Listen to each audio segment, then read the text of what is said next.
Salut tout le monde! Il y a 2 ans, ma vie a changé pour toujours. Ma femme Kelsey et moi avons accueilli notre fille Leila dans le monde. Devenir parent, c'est une expérience incroyable. Votre univers se transforme du jour au lendemain et vos priorités changent instantanément, si vite que c'est parfois difficile à gérer. En plus, il y a énormément de choses à apprendre en tant que parent, comme, par exemple, comment habiller votre enfant. Rire. C'était nouveau pour moi.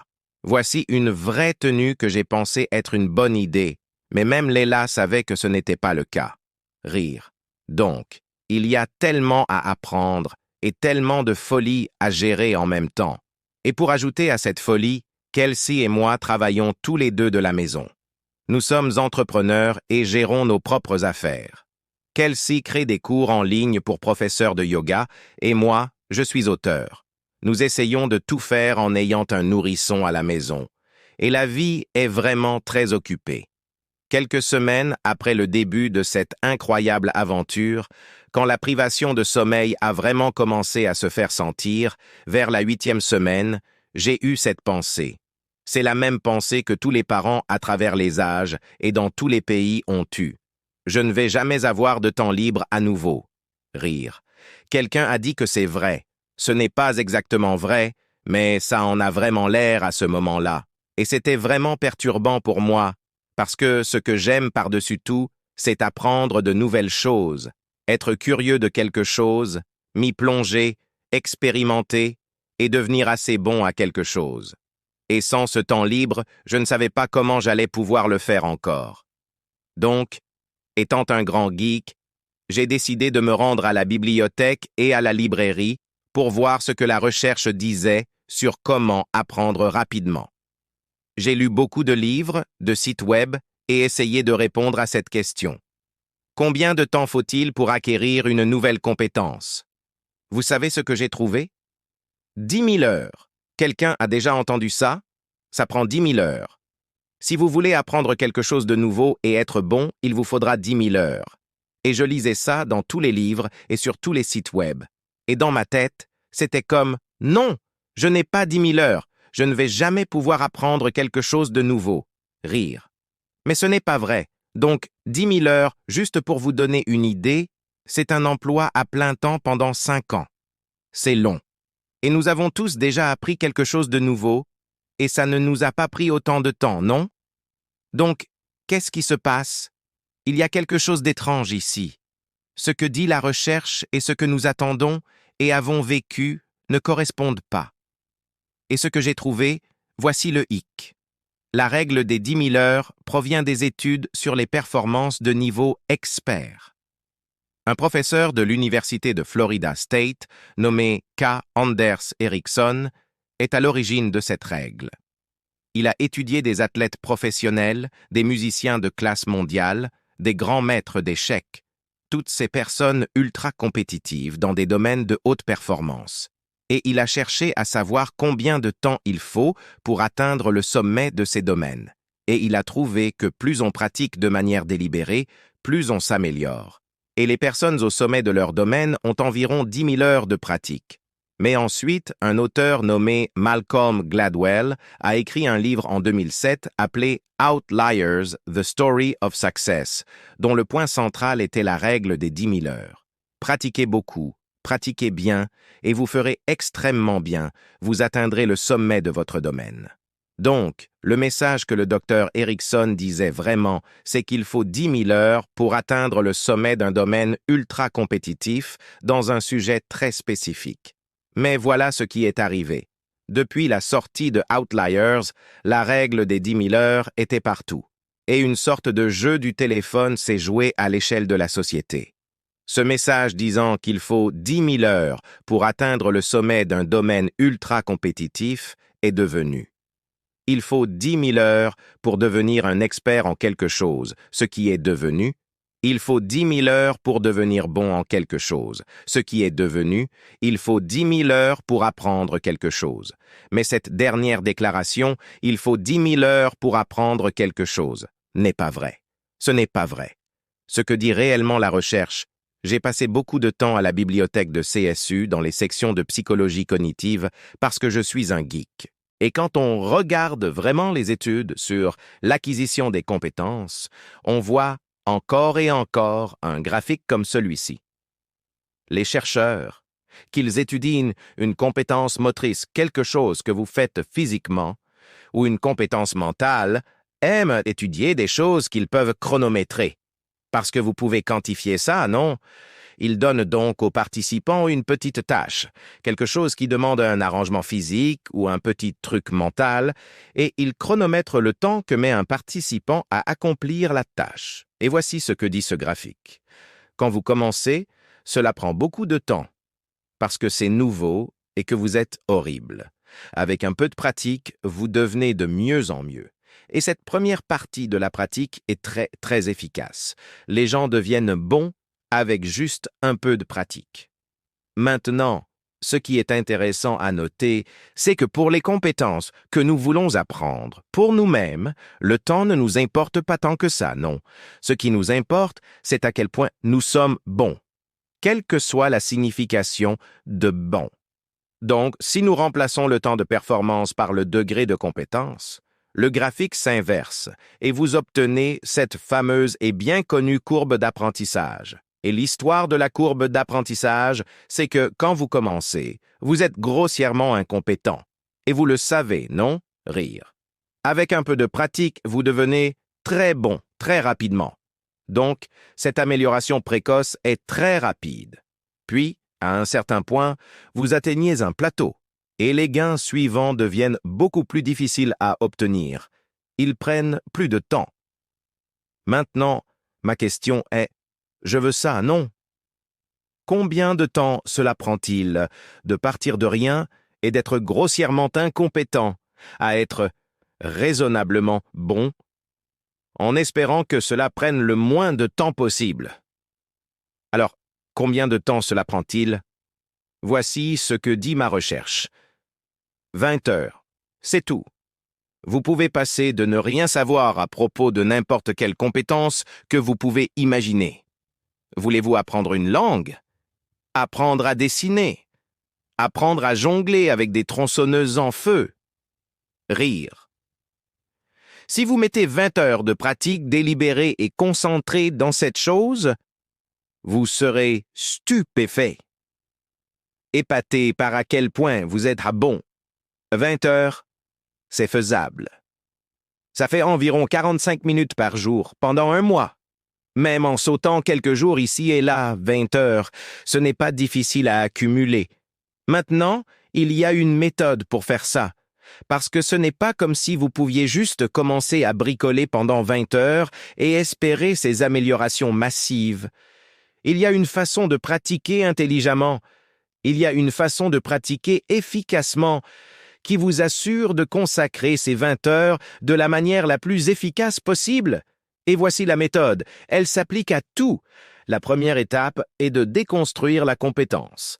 Décidez exactement de ce que vous voulez être capable de faire quand vous avez fini, puis examinez la compétence et décomposez-la en plus petits morceaux. La plupart des choses que nous considérons comme des compétences sont en fait de gros ensembles de compétences qui demandent toutes sortes de choses différentes. Plus vous pouvez décomposer la compétence, plus vous pourrez décider quelles sont les parties de cette compétence qui vous aideront réellement à atteindre ce que vous voulez. Ensuite, vous pouvez pratiquer celle-là en premier. Et si vous pratiquez les choses les plus importantes en premier, vous serez capable d'améliorer votre performance dans le moins de temps possible. La deuxième étape est « Apprenez assez pour vous corriger ». Obtenez 3 à 5 ressources à propos de ce que vous essayez d'apprendre. Ça peut être des livres, des DVD, des cours, peu importe. Mais ne les utilisez pas comme une excuse pour procrastiner sur la pratique. Je sais que je fais ça, n'est-ce pas? Je prends comme 20 livres sur le sujet, genre « Je vais commencer à apprendre, à programmer un ordinateur quand j'aurai terminé ces 20 livres. » Non, c'est de la procrastination. Ce que vous voulez faire, c'est apprendre juste assez pour pouvoir réellement pratiquer et vous corriger ou vous éditer en pratiquant. La troisième étape est d'enlever les barrières à la pratique. les distractions, la télévision, Internet, toutes ces choses qui vous empêchent de vous asseoir et de faire le travail. Plus vous pourrez utiliser juste un peu de volonté pour enlever les distractions qui vous empêchent de pratiquer, plus vous serez susceptible de réellement vous asseoir et pratiquer, non? Et la quatrième étape est de pratiquer pendant au moins 20 heures. La plupart des compétences ont ce que j'appelle une barrière de frustration. Vous savez cette partie où vous êtes grossièrement incompétent et que vous le savez? C'est vraiment, vraiment frustrant. Nous n'aimons pas nous sentir stupides. Et se sentir stupide est une barrière pour réellement s'asseoir et faire le travail. Donc, en vous engageant à l'avance à pratiquer ce que vous voulez faire pendant au moins 20 heures, vous serez capable de surmonter cette barrière de frustration initiale et de continuer la pratique assez longtemps pour réellement récolter les récompenses. C'est tout. Ce n'est pas de la science fusée. 4 étapes très simples que vous pouvez utiliser pour apprendre n'importe quoi. Maintenant, c'est facile de parler de ça en théorie, mais c'est plus amusant d'en parler en pratique. Alors, une des choses que j'ai voulu apprendre à faire depuis longtemps, c'est jouer du ukulélé. Est-ce que quelqu'un a vu le TED Talk de Jake Shimabukuro, où il joue du ukulélé et le fait sonner comme s'il était un dieu du ukulélé? C'est incroyable. J'ai vu ça et j'ai pensé, c'est tellement cool, c'est un instrument tellement sympa. J'aimerais vraiment apprendre à en jouer. Donc, j'ai décidé de tester cette théorie en mettant 20 heures à pratiquer le ukulélé pour voir ce que ça donnerait. Et donc, la première chose pour jouer du ukulélé, c'est qu'il faut en avoir un, non? Alors, j'ai eu un ukulélé et... Mon assistant charmant? Rire. Merci, monsieur. Je pense que j'ai besoin du câble ici. Ce n'est pas juste un ukulélé, c'est un ukulélé électrique. Rire. Ouais. Donc, les premières heures sont comme les premières heures de n'importe quoi. Vous devez obtenir les outils que vous utilisez pour pratiquer. Vous devez vous assurer qu'ils sont disponibles. Mon ukulélé est arrivé sans corde. J'ai dû comprendre comment les mettre. Comme, c'est assez important, non? Et apprendre à accorder, apprendre à s'assurer que toutes les choses qui doivent être faites pour commencer à pratiquer soient faites, non? Maintenant, une fois prêt à réellement commencer à pratiquer, j'ai cherché dans les bases de données en ligne et les livres de chansons pour savoir comment jouer des chansons. Et ils disent, d'accord, les ukulélés, vous pouvez jouer plus d'une corde à la fois, donc vous pouvez jouer des accords. C'est cool. Vous vous accompagnez vous-même, bravo vous. Rire. Et en regardant les chansons, j'avais un livre d'accords de ukulélé qui avait des centaines d'accords. En regardant ça, waouh, c'est intimidant. Mais en regardant les chansons, on voit les mêmes accords encore et encore, non? Il s'avère que jouer du ukulélé, c'est un peu comme faire n'importe quoi. Il y a un très petit ensemble de choses qui sont vraiment importantes et des techniques que vous utiliserez tout le temps. Et dans la plupart des chansons, vous utiliserez 4, peut-être 5 accords. Et c'est tout. C'est la chanson. Vous n'avez pas besoin de connaître des centaines d'accords tant que vous connaissez les 4 ou 5. Donc, pendant mes recherches, j'ai trouvé une merveilleuse petite chanson par un groupe appelé Axis of Awesome. Siffle. Quelqu'un le connaît. Et Axis of Awesome dit que vous pouvez jouer à peu près n'importe quelle chanson pop des 5 dernières décennies si vous connaissez 4 accords, et ces accords sont G, D, M et C. 4 accords pour jouer toutes les chansons pop, non? J'ai pensé, c'est cool. Je voudrais jouer toutes les chansons pop. Rire. Donc, c'était la première chanson que j'ai décidé d'apprendre, et je voudrais la partager avec vous. Prêt? Applaudissements. D'accord. Musique. Chant. Just a small town girl, living in a lonely world. She took the midnight train going anywhere. I heard that you settled down, Rires, that you found a girl, that you're married now. Every night in my dreams, Rires. I see you, I feel you. That is how I know you go on. I won't hesitate no more, no more. It cannot wait. I'm yours. 'Cause you were amazing. We did amazing things. If I could, then I would. I'd go wherever you will.